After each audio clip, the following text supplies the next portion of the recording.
I'm Steve Wood, recovered alcoholic, and my partner here is Mr. My name is Howard Eber, and I am an addict and an alcoholic. So this is the Way Out book study from Way Out.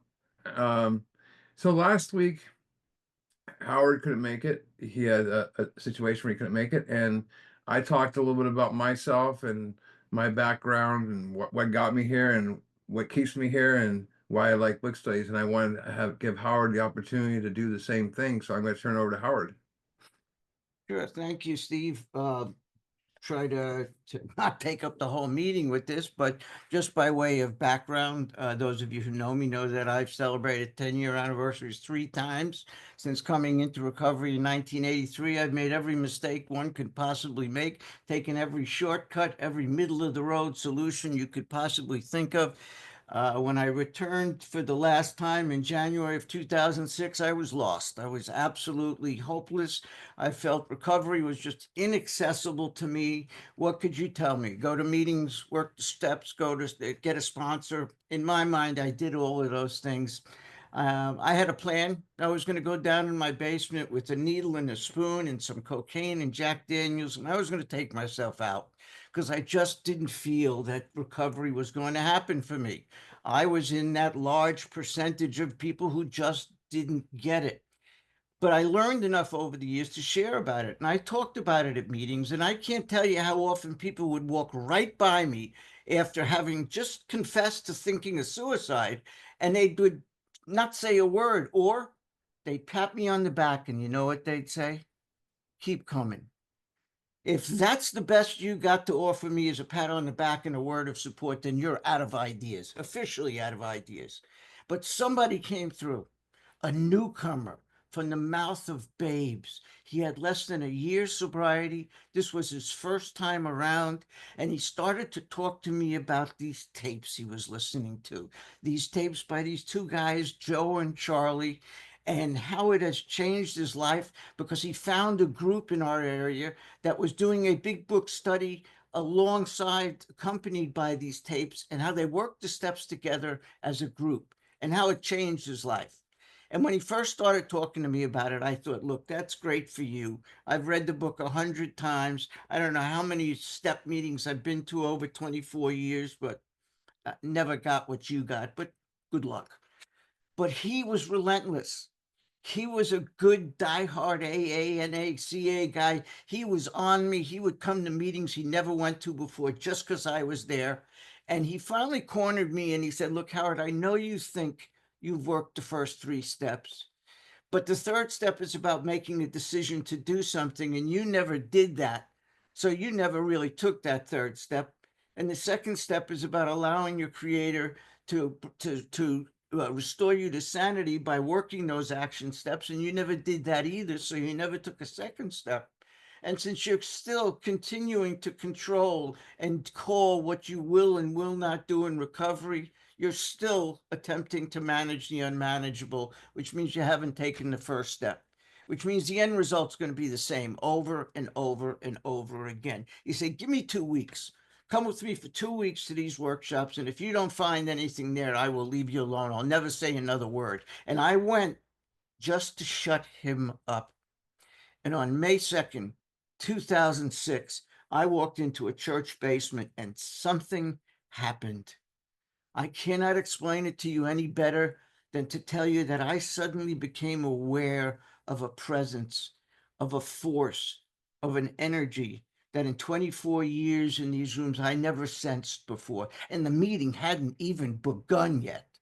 And when they started to read from this book, things I've read and heard 100 times 100, every sentence was dripping with meaning and depth. And everything they said was, how could I have missed that? Is that what that means? Is that what that means? And I took to this like, forget about it, like not with a shovel, but with a backhoe. I couldn't get enough. I was listening to Joe and Charlie, and I was listening to the Ramers, and I was listening to Chris Schroeder, and I was listening to Mark Houston. And these are the people who took me through the book for the first time. And I was thinking about this earlier today. How long have I been doing big book studies? I found that the first big book study I did was in February 2008. That means I've been doing these workshops on Sunday night at that same time at 5 o'clock for 17 years. And it all started that night, May 2nd, 2006, because they were talking about depth and weight, and they were talking about a solution. And they weren't just talking about the ongoing adventures of Aunt Fanny and Uncle Fudd. They weren't talking about the dog from next door who craps on their lawn all the time. They were talking about the program of recovery. It wasn't just a shade on the wall. It wasn't just wallpaper. It had meaning. And I took to it and it changed my life. And I think as a result of that, I think it may have changed a few other people's lives. But what I like to do when I start a workshop is I like to pose a few questions. And just like Bill Wilson before me, I like to answer my own questions. But let me break it down a bit here, and I'll put some things up on the screen. And any of the things that I put up, if you want copies of, just send me a line at thebigbookstudy@aol.com, and I'll be glad to send it to you. But before I get into too much, I just want to pose a few questions. First one, why? Why do we work the steps? Why don't we just don't drink and go to meetings? That's what you hear at enough meetings. Well, what I like to do is go back to the source. What would Bill Wilson say if he was asked that question? Well, in the 12 and 12, Bill said sobriety brought about by the admission of alcoholism, step one, and the attendance at a few meetings, which could be step two, is very good indeed, but it is bound to be a far cry from permanent sobriety and a contented, useful life. That's just where the remaining steps of the AA program come in, and nothing short of continuous action upon these as a way of life. A way of life is constant. It's ongoing. It's not like sex in a Jewish marriage, which is one and done. This is something you keep going over and over and over. Also in the 12 and 12, Bill says, and unless each AA member follows to the best of his ability our suggested 12 steps to recovery, he almost certainly signs his own death warrant. His drunkenness and dissolution, which to me means relapse, his relapse results from the personal disobedience to spiritual principles. The personal principles, the spiritual principles being the 12 steps. In the 12 and 12, he also said that AA's 12 steps are a group of principles, spiritual in nature, which are practiced as a way of life. Again, it is ongoing. It is a never-ending process. Can expel the obsession to drink and enable the sufferer to become happily and usefully whole. So if that's why we study the steps, why do we even bother going to meetings, right? Why not just read the book amongst ourselves? Well, in problems other than alcohol, which is probably one of the most misunderstood IPs in existence, I could do a whole hour or two on that alone, the misconceptions about that IP, but I'm going to quote from it. And one of the things it says is that sobriety, freedom from alcohol, through the teaching and practice of the 12 steps is the sole purpose of an AA group. Our chief responsibility, and Bill says our chief responsibility to the newcomer is an adequate presentation of the program. So you got to ask yourself, that last group depression meeting I went to, that group discussion meeting I went to, whatever you want to call that, did they present the program? Did they do an adequate presentation of the program? Were they teaching and practicing the 12 steps? More often than not, the answer would be no. So, if that's the case, why do we work out of the big book? Why not just take the 12 and 12? It's a lot thinner, it's a lot easier to read. Why don't we just take the 12 and 12? Well, in the 12 and 12, Bill says that the book, Alcoholics Anonymous, became the basic text, and it alerts us to the nature of that book. It is a textbook. A textbook is meant to teach us something, and that textbook teaches us how to change, how to achieve permanent recovery from a hopeless state of mind and body. It is the basic text of the fellowship, and it still is. This present volume, the 12 and 12, proposes to broaden and deepen the understanding of the 12 steps as first written in the earlier work. So if something broadens and deepens my experience, I had to have that experience to begin with. And the experience we have in the big book. There are no instructions in the 12 and 12. Well, if that's the case, why this?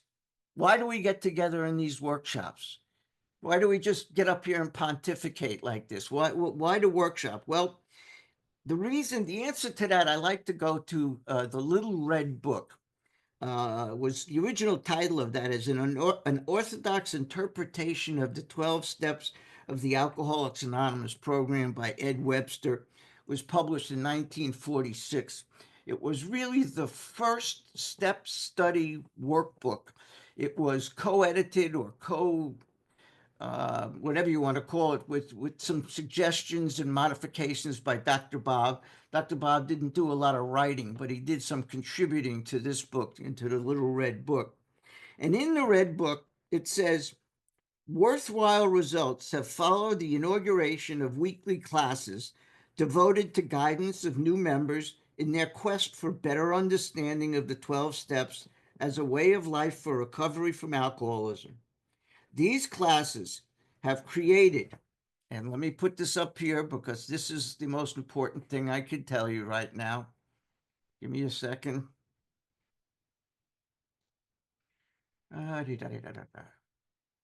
Okay.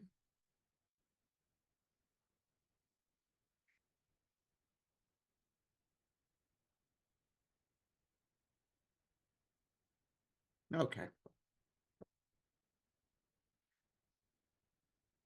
So as I started to say, these classes have created a solidarity of understanding within our fellowship. They have brought a closer adherence to the big book, better understanding of its philosophy, and more effective sponsorship. So to break down what it says is we are work in these workshops to develop a better understanding and application of the recovery program from alcoholism that's found in this book.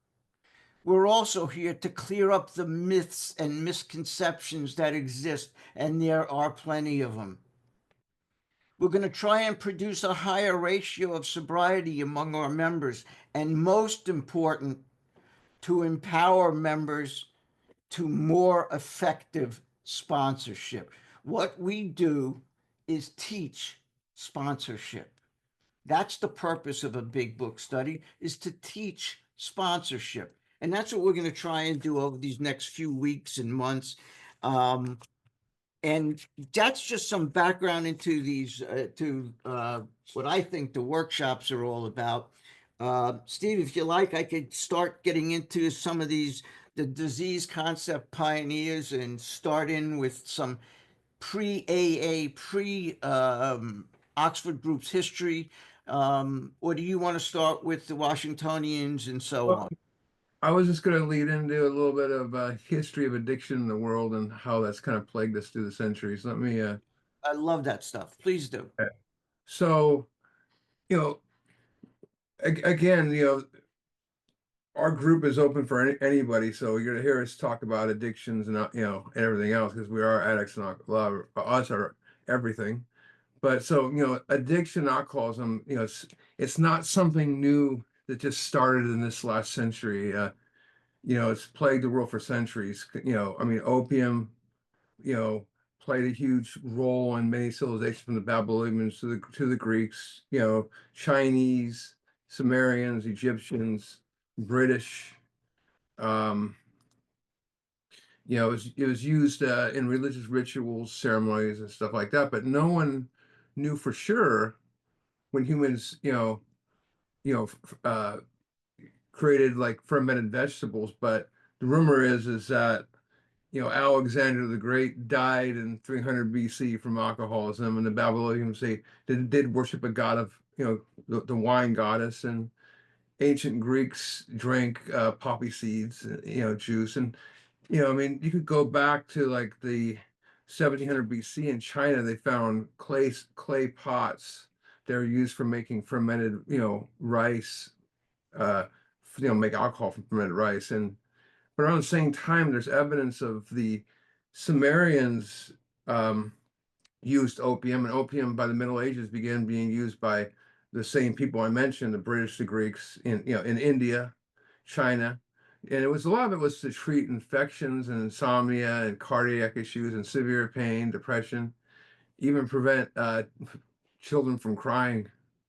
Um, but opiates were sold right next to alcohol in the Japanese tea houses and in the British pubs and in all those ancient cultures. I mean, they had warnings. I mean, Aristotle had warned about the effects of alcohol withdrawal and the dangers of drinking, during pregnancy. And the Roman, um, physicians called alcohol dependency a disease, which we'll get more into that with other people. But in Greeks, they posted strong warnings of the dangers of excessive drinking.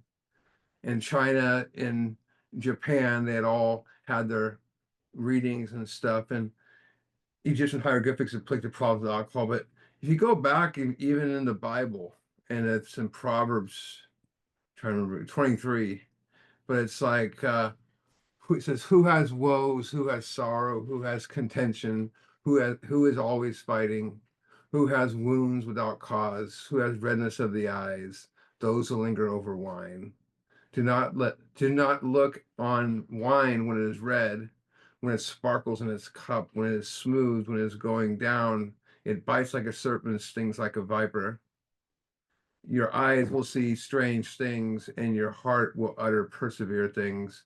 You'll be like the one who lies down in the midst of the ocean, in the midst of the sea, or the one who lies on top of the mast, saying, "It didn't hit me, but I was not hurt. They beat me, but I did not feel it. When shall I wake so I can seek another drink?" And the laws of those ancient cultures were very serious consequences for abuse of these beverages and these drugs. I will say, as the farmers in Egypt caught making it were imprisoned, even executed. Those who found guilty of consuming um, either alcohol or drugs had their teeth pulled out, or their hands cut off. And I don't think that would stop any of us, but the Romans, poured molten lead down alcoholics' throats, and the Spanish would torture alcoholics. If they didn't, they would just kill them.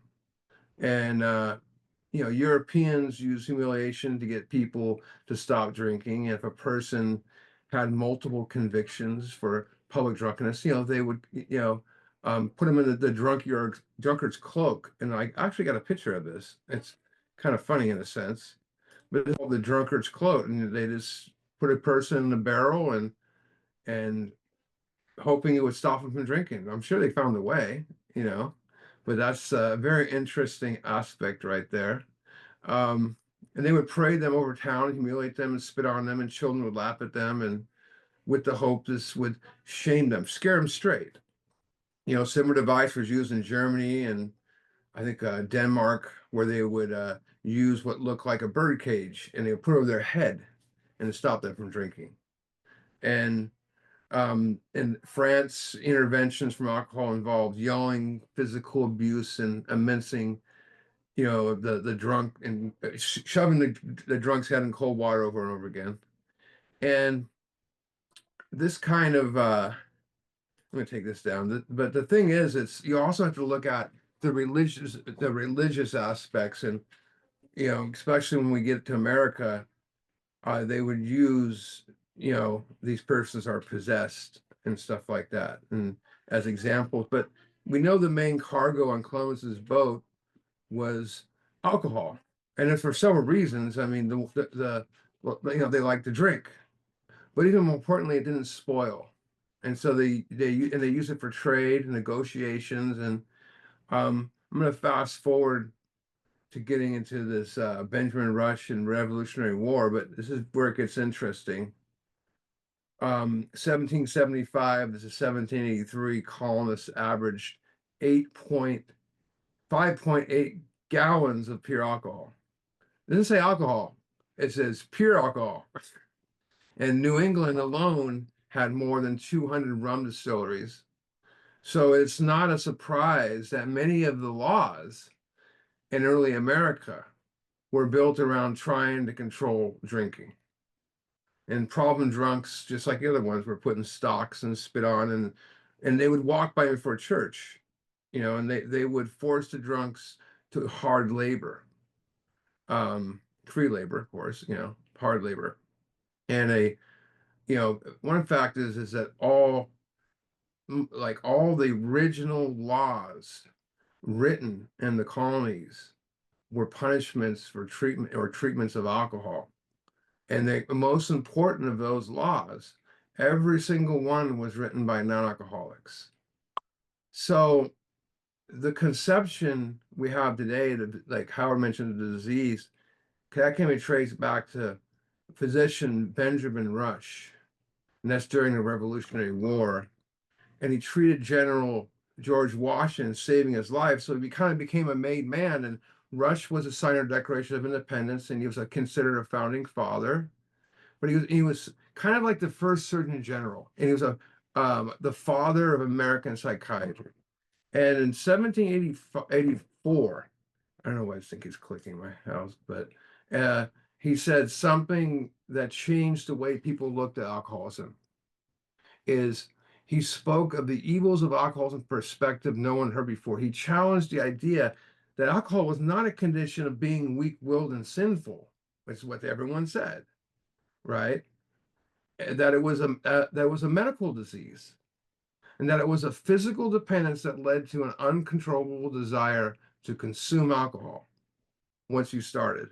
Very similar to what Silkworth said. And since it was a disease, physicians should be treated like one.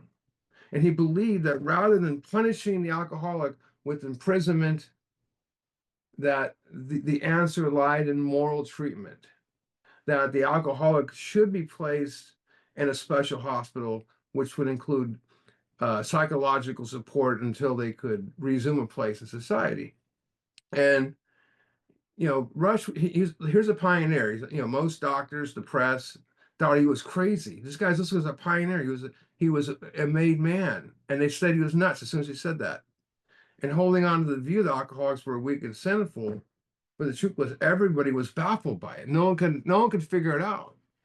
And one of the problems at Rush, he said that alcoholism was a disease, and how far, that's as far as he went with it. He didn't explain what caused it, like Silkworth would. He didn't explain anything. And he never described what the moral treatment could be. So there was no recovery plan.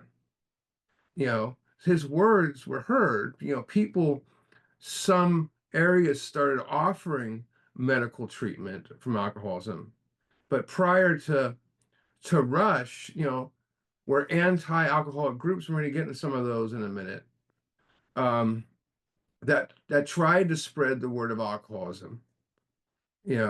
Those groups never got that far until they took what Rush said. Most importantly with Rush is he had solution of abstinences, but no recovery plan. Howard, do you want to talk about Rush at all, or you had someone else I think you want to talk about too? You mentioned. Yeah, there's a couple of people. If you wanted me to start getting into that, or do you want to finish Yeah, that? I mean, we're kind of in the 1800-ish. I mean, if you want to wait until we get through that more, if you want to talk about those people from that era, like in the late. Well, yeah, I just mentioned that there are four people in particular. When Dr. Silkworth says things like, we believe and so suggested, and we doctors, he's talking about the contemporary thinkers, the people who, like Dr. Silkworth, believed the things that Steve was just saying. And there were four people in particular that he's referring to. And that's what I like to pinpoint. I put something up in the chat, but let me put a few of them up here. and go through them with you. There are four people in particular that I want to draw your attention to. Let me get it here. Sorry, I wasn't ready for that. I didn't know you were going to call on me now, but here we go. Now let me get it so you could see it. Share. Okay. These are what I call the disease concept pioneers, the people who in their time said things like what Steve said, and they were ridiculed for it. And this is one of the guys, Dr. Benjamin Rush. He was a signer of the Declaration of Independence, as Steve said. He was a doctor, or a prolific writer, an activist. And he suggested in this article that he wrote, The Ardent Spirits of the Human Mind and Body, that alcoholism might be a disease. Now, this was 100 years before the concept of alcoholism was even developed, but it seemed to fall on deaf ears. People didn't believe that it was a chronic illness, one that got worse as time went on. They just thought people had mental problems. But then there was another problem. It was somebody else. After him, there came a guy by the name of Dr. Thomas Trotter. Dr. Thomas Trotter was a Scottish physician.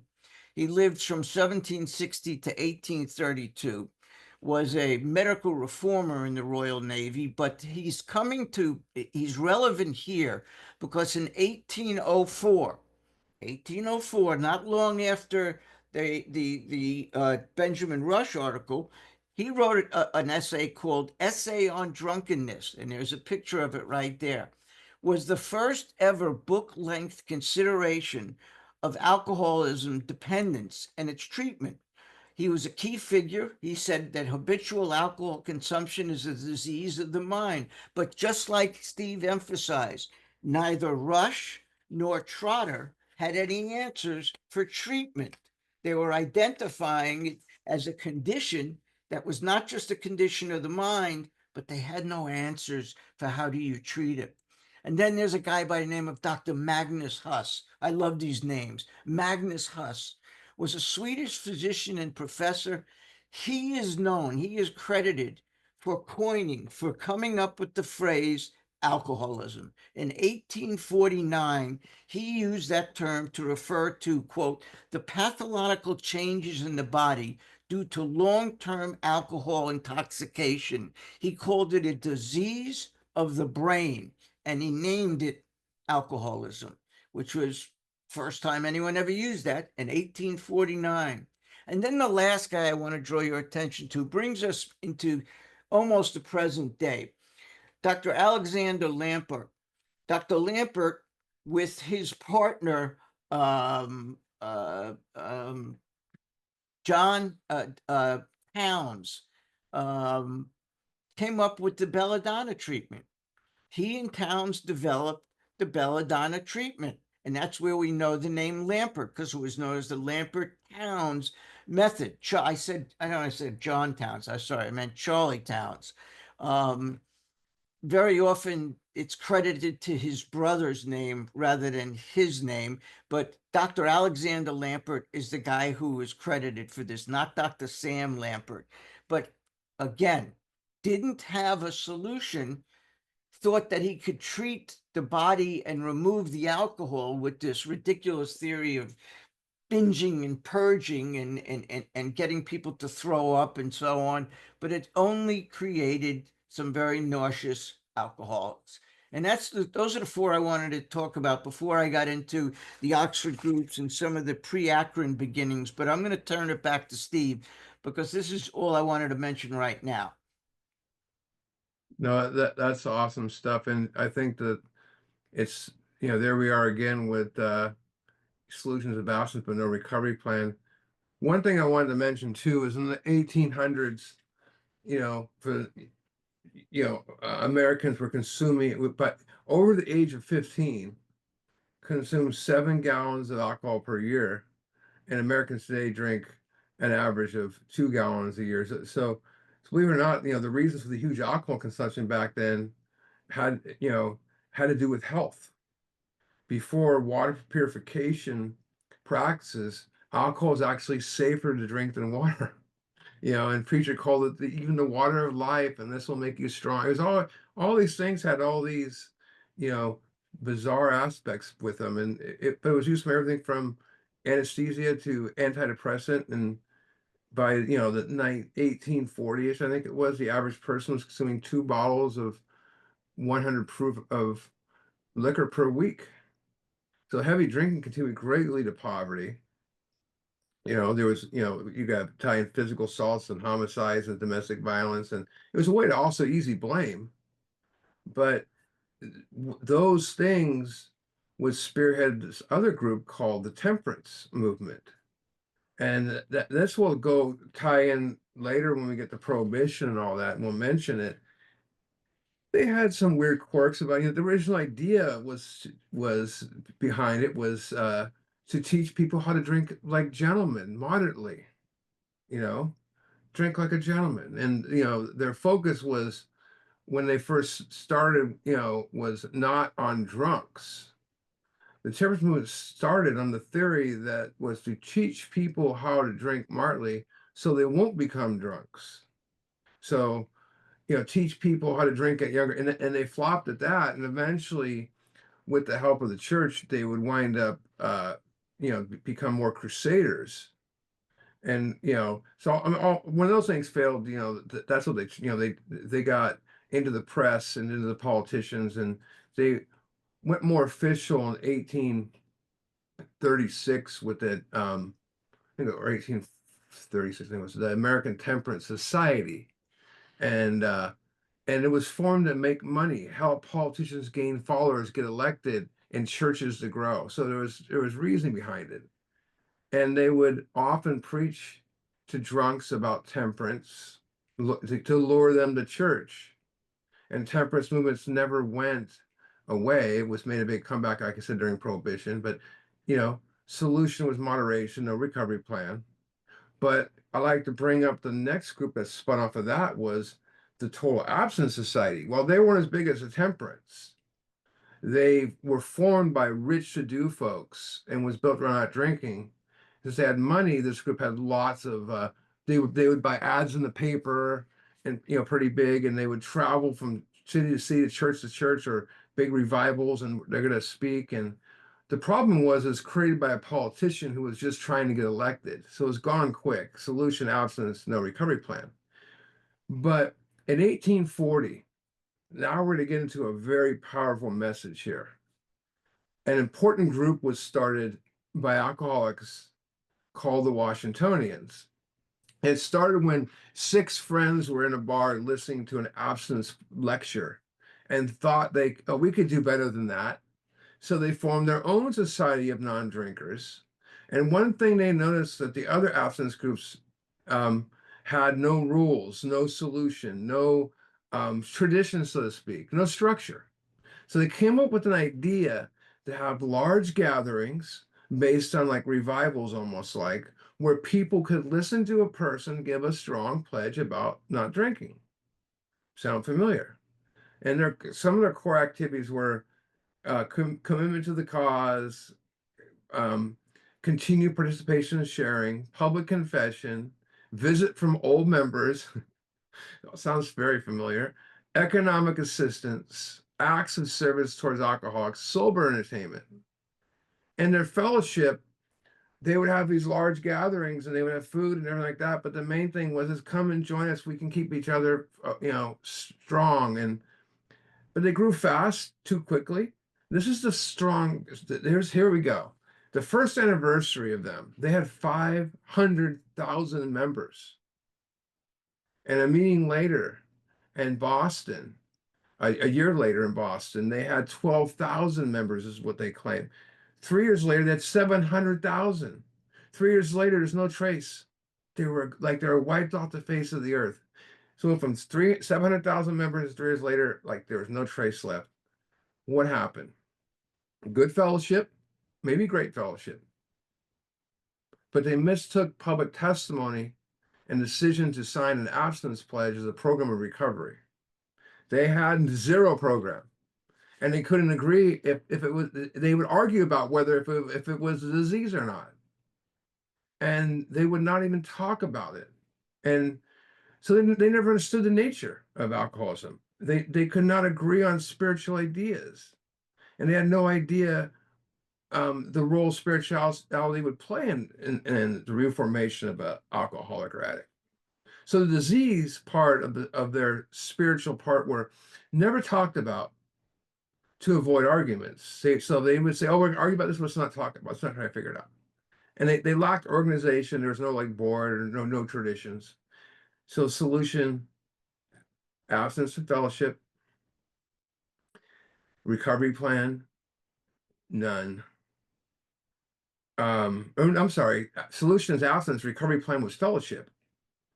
So you start to see the lesson here, and it's saying fellowship on its own isn't enough. Howard, do you want to comment on Washingtonians or comment on fellowship not being enough? Well, you're doing just fine with that. I mean, we all know fellowship alone is insufficient. And all of these groups had lots of definitions and lots of ideas, but they didn't have a program of recovery. It was all based on, we're calling it fellowship, but what does it really come down to? It's let's get together and stay sober together. Let's have a big party and stay sober together. Now, unless you can take that party with you home and to work and everywhere else, you don't have a program of recovery. And that's all I wanted to add about it. Right. And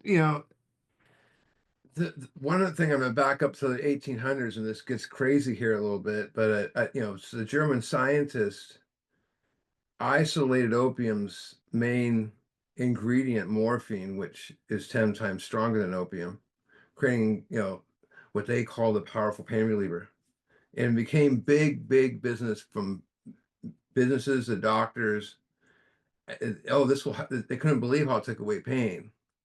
So companies market it as a painkiller for things that they struggled at the time: bronchitis, tuberculosis, insomnia, schizophrenia, everything.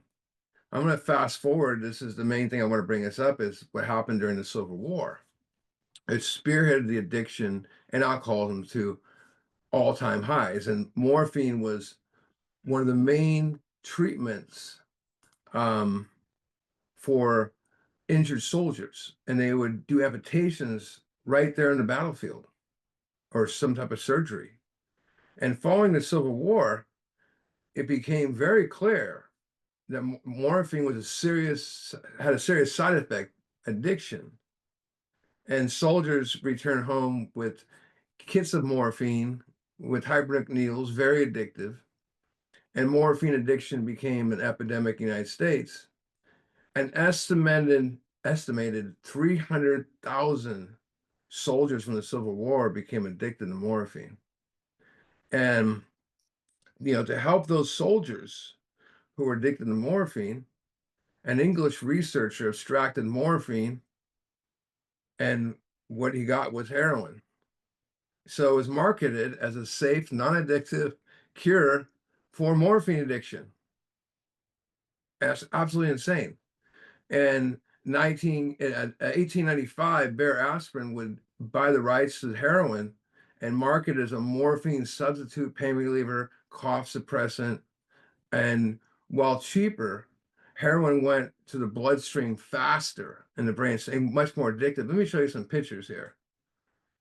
Um, so this is what you could buy made by Bear, same people with Bear Aspirin, whatever.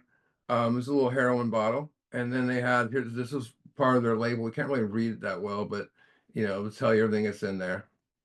Um, and this is what you could buy. You could buy a heroin kit, they called it, or a morphine kit, either one. You could buy it right out of the Sears and Roebuck's catalog, right in the middle of it. And there's a great book called Slaying the Dragon, has a lot of this information in there. Another one is Uppers, Downers, and All Rounders. It talks all about this stuff we're talking about. And the thing about it is, to make matters even uglier, and this just shows you the crookedness of the world. It's like to make, another drug was brought in as a safe, non-addictive cure for morphine and heroin addiction and alcohol addiction called cocaine. I'm not making this stuff up. And it was pushed as a all medical treatment for all medical ailments. And it was in for a while was in cigarettes, it was in wines, and this new pick-me-up drink called Coca-Cola.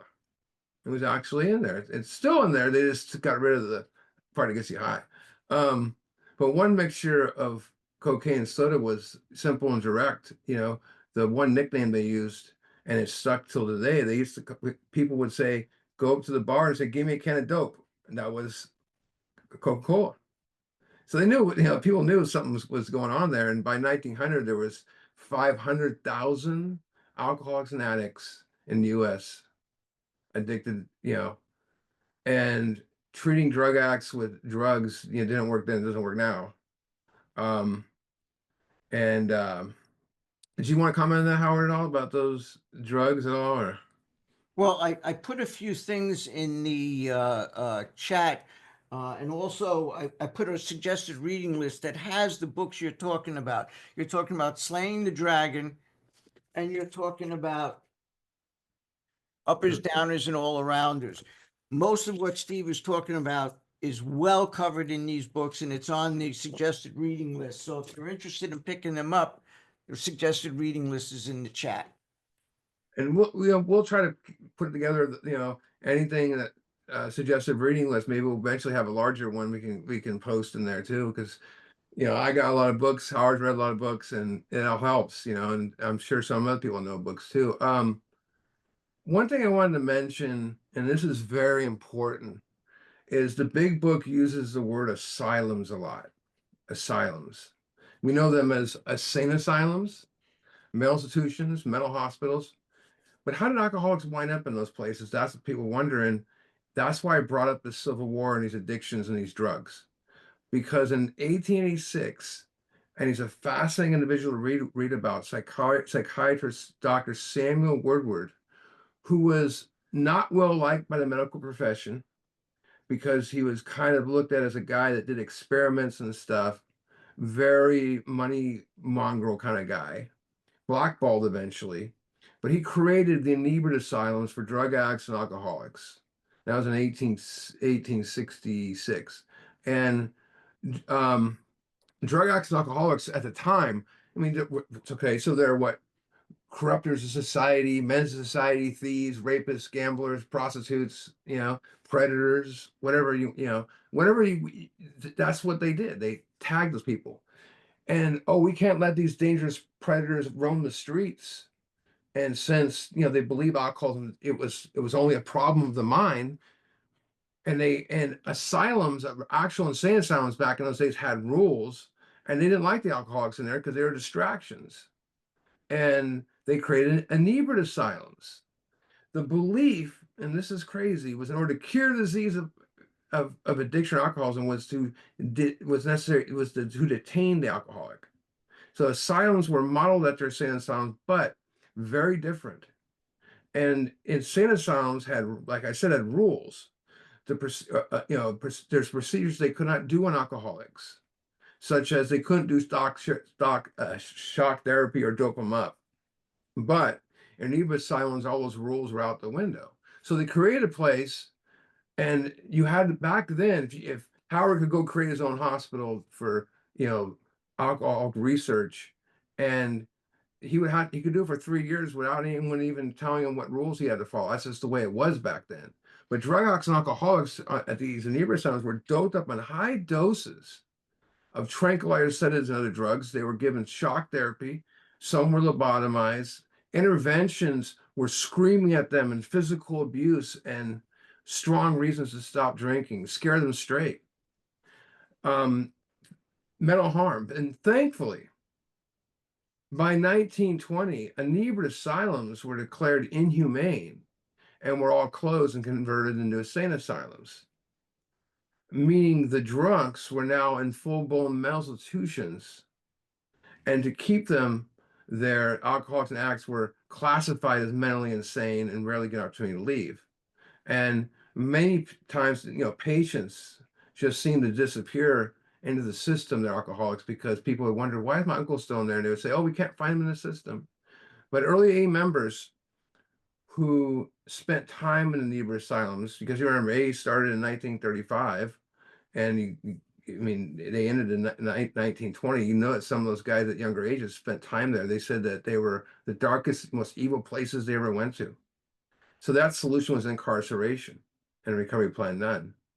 Um, did you want to comment on that, Howard, at all, or anything else? Well, I wanted to get into some of the stuff that preceded the Oxford groups, because we're going to talk about the Oxford group next week. But we're talking about all kinds of stuff that leads up to the Oxford group. And that's what I wanted to kind of cover before we wrapped up tonight. I've been putting things in the chat, incidentally, examples of what Steve has been talking about these various medications, about this. The Sears catalog had a kit you can buy, a heroin consumption kit that included a set of works, bellows that you could use to, I mean, it was just unbelievable. Just Google it and you'll see what I mean.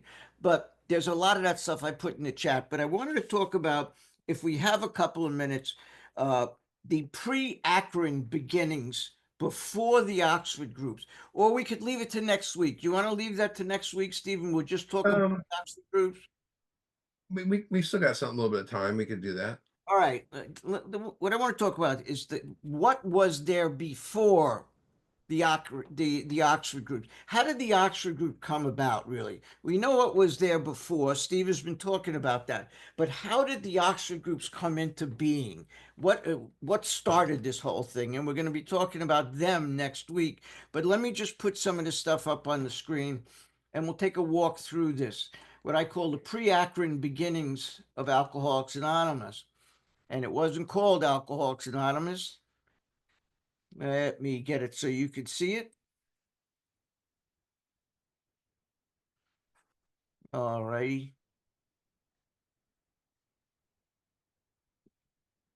There we go. The pre-Akron beginnings of Alcoholics Anonymous. Now, if we go back before the Oxford groups, in 1902, a guy named Robert Speer wrote an article called The Principles of Jesus Applied to Some Questions Today, in which he stated that Jesus taught what he termed four standards. Those four standards were purity, honesty, unselfishness, and love. Does that sound familiar to you? This is in 1902, and he's talking about the teachings of Jesus, and he's got various publications where he wrote that. In 1909, one of Spear's students, a guy by the name of Henry Wright, wrote The Will of God in Man's Life, in a Man's Life work, in which he referred to the earlier work and he coined the term the Four Absolutes. 1909, the first reference to those absolutes, the four absolutes that we credit to the Oxford group, were coined by this gentleman, Henry Wright, based on the writings of his teacher, Spear.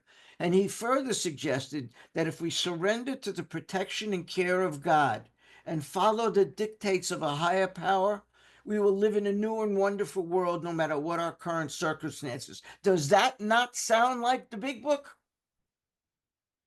That was written in 1909 by this guy. One of Henry Wright's students was Frank Bookman. And that brings us to the guy who created the Oxford groups. I know it's spelled Buchman and looks like it's Buckman, but it's actually pronounced Bookman. In 1909, Bookman had a profound spiritual experience in which he said, I saw my resentment standing out like tombstones in my heart. And I asked God to change me. And he told me the things to put right with those told me to put things right with those I had wronged.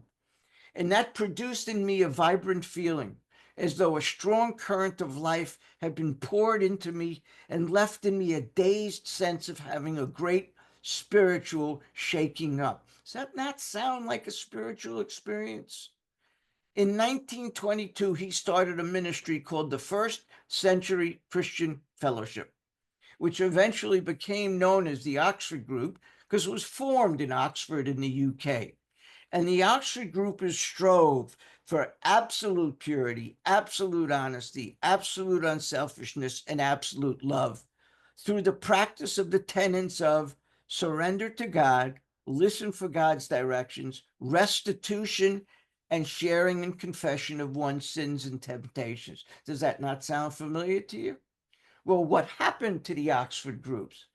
Well, in the late 30s, Frank Bookman made a trip to Europe to visit with the various heads of Europe in an effort to try and head off World War II. He thought he can convert all of the heads of state in Europe to Christianity, to the Oxford groups. And while he was there, he went to Nazi Germany. And while he couldn't see Adolf Hitler, he saw Hermann Goebbels and Joseph Goebbels and Hermann Goering, who were the number 2 and number 3 man in the Nazi regime.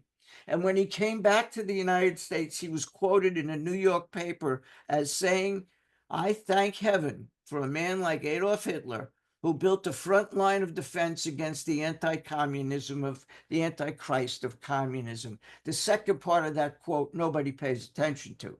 It's the first part that everyone listened to. He said, "I thank heaven for a man like Adolf Hitler." That was it. You don't make a statement like that in a New York paper in the late 30s and survive. And that's why in the first edition of the big book, the word Oxford groups, the words don't appear anywhere. The first mention of Oxford group is in the second edition, in the forward to the second edition, where Bill actually mentions Oxford groups. And we'll talk about next week why he didn't do it in the first edition. But in early 1918, a protege of Bookman's named Sam Shoemaker was feeling spiritually lost, inadequate, unfulfilled, and disconnected.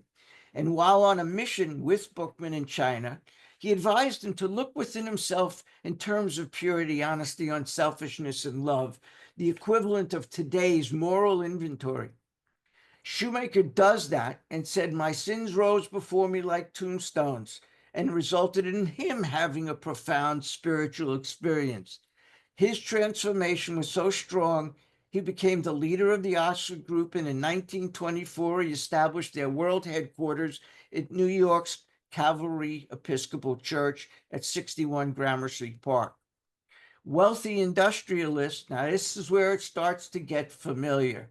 Wealthy industrialist and alcoholic Roland Hazard returned from treatment in Switzerland under Dr. Carl Jung with directions to find a spiritual solution as a possible path to recovery from alcoholism.